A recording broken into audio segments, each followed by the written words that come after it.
There are 1,000 ways to play tabletop RPGs. Some people like to play outside to get some fresh air. Some light the room with only candles, which are great for the mood, but let's be honest, it's impossible to read the dice. And a lot of people play in the basement to simulate the mood of the dungeon. Not that dungeon! No matter who plays though and what system or universe they choose, it is always the idea to submerge yourself in it, to feel the atmosphere and the mood of the setting. Hey, you're finally awake. Big part, at least for me, are sounds and music. First, I didn't really care that much about them. Sounds were an afterthought, and just playing a 1-hour looping horror ambience was enough for me. One day, however, it changed. I was DMing a Call of Cthulhu campaign in Africa, which was a part of infamous Masks of Nyarlathotep. My players were driven by car to the wilderness. It was quite a safe time for them and not a time for my lazy exclusive Cthulhu ambience, so instead, I opened YouTube and started searching. Ambient Africa, car driving, savannah wind, and sometime later, night crickets, to better convey the fact that night has just started. At first, I didn't think much about it.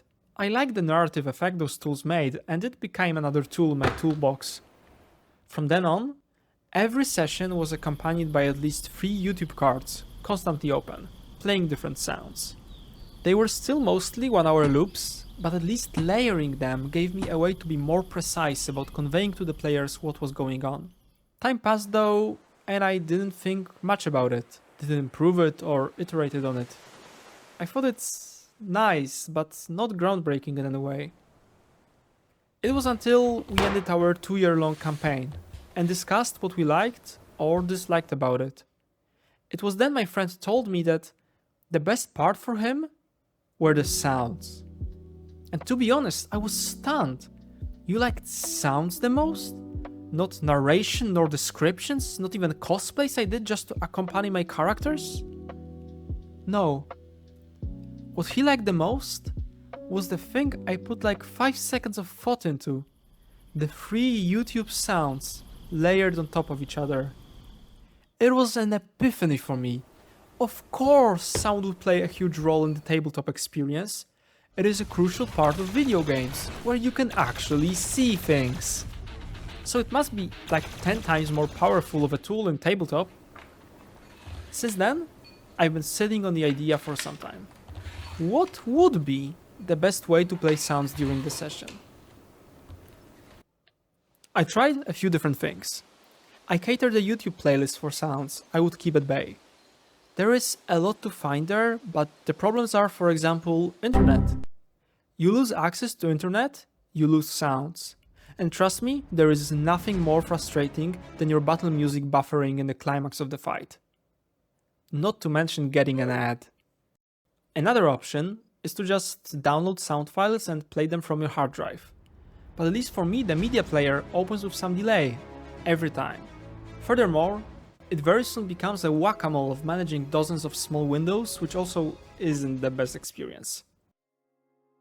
I wanted something which is fast and intuitive. And let's be honest now, no DM wants to divert their attention into sounds management too much. They have a game to run, characters to roleplay and rules to manage, so if they use sounds, it should be in a way that is super simple and intuitive.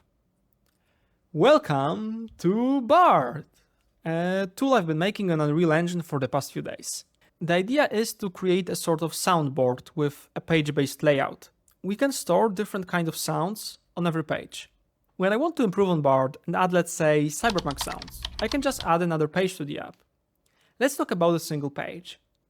I divided sounds into 2 main categories: looping sounds and effect sounds. Effect sounds play once when you press them. You can play one sound multiple times,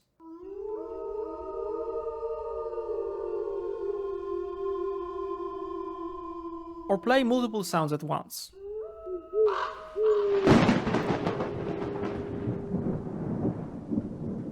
Under the hood, I am often choosing from a few similar sounds to play, one of them at random, and also slightly modify the pitch and volume so that they aren't as repetitive.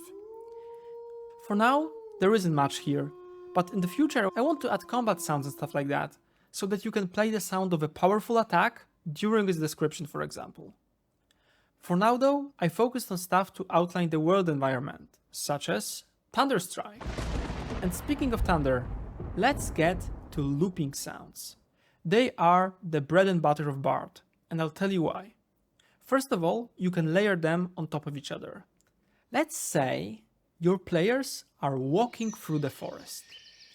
Suddenly, it starts raining. A wolf howls in the distance. And then, it really starts to pour down. Day turns into night, and they hear the first thunderstrike. The storm is coming. You could also blend it in a different way. We can add the sound of horses walking if the characters are riders, or other combinations. Of course, there is way more sound to be added based on settings and individual needs, but the value isn't in sheer number of the sounds. And to see that, we must go deeper and get inside one of the ambient cues. This is the village cue. Let me play it for you for a little bit.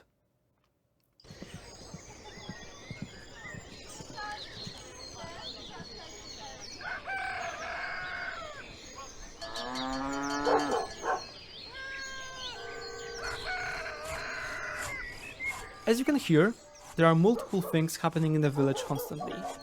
There is a general ambience that is looping, or rather two, but also people talking, different animals making sounds, someone sawing wood, the church bell. Creating a premium ambient like that not only allows me to build a layered experience which is alive and full, but also to make sure that it never really loops in the same way. Due to different delays on multiple individual sounds, and me choosing some of them at random, the experience sound is ever slightly different every passing minute. Let me show you one more ambient. In the tavern queue there is a fireplace. People talking, some doofus laughing hilariously, clanging bottles, and coins being exchanged.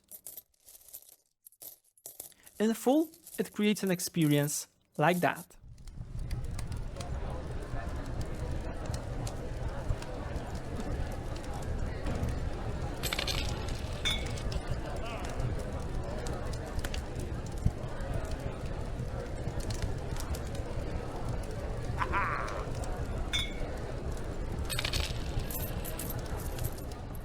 I have multiple more to show you, but I think you get the point. I hope you can already imagine what we can do with it. If we had a combat loop, we could bring it inside the tavern.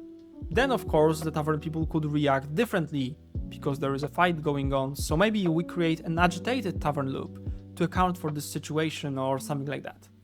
And I know for a fact that you also are now coming up with ideas which would suit you and your setting specifically. And that's great. With this approach, we can chase infinite detail of fidelity, and easily imagine how this can turn into an almost cinematic experience.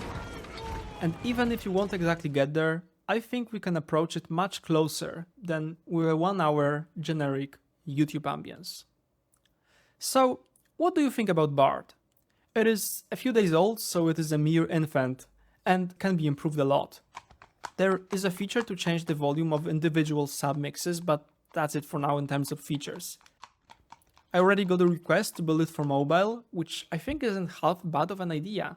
It would be much easier to use on the session using your phone than a laptop. I also thought about a way to customize it somehow, or enable adding sounds from outside of Unreal, but all of that is in the far future for now.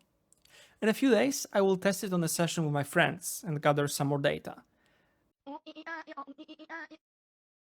They are shy and super awkward and don't want me to record, so I won't be able to show you the prototype in action for now. But in the meantime, maybe you can help me with that. Do you play sound on your sessions? And what tools do you use, if any? Or maybe you have some needs that none of the tools on the market can address. Let me know in the comments. It is very interesting for me, and who knows, maybe I can improve Bard in a way that fulfills your needs specifically. Until then, travelers.